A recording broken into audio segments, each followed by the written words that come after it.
చచ్చిపోదామనుకున్నావా షఫీ?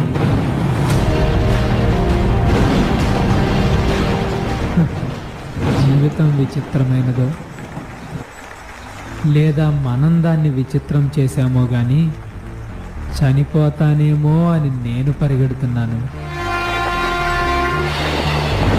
చనిపోదాం అని నువ్వు పరిగెడుతున్నావు.